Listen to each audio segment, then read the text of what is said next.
Buenas tardes, mi nombre es Marta Midman de Krieger's Auto Group en Mascatín.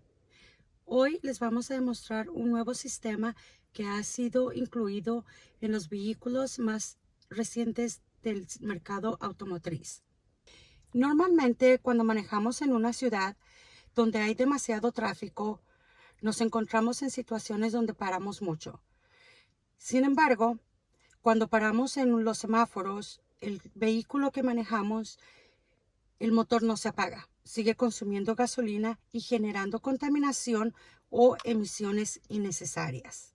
El sistema Start-Stop ha sido desarrollado especialmente para la reducción de dióxido de carbono. Con este nuevo sistema, usted se puede ahorrar hasta de un 3 a un 10% de gasolina anual. Si usted tiene alguna pregunta sobre este nuevo sistema que ha sido integrado en los nuevos automóviles, usted se puede contactar a Kriegers.com o nos puede llamar para así nosotros poderle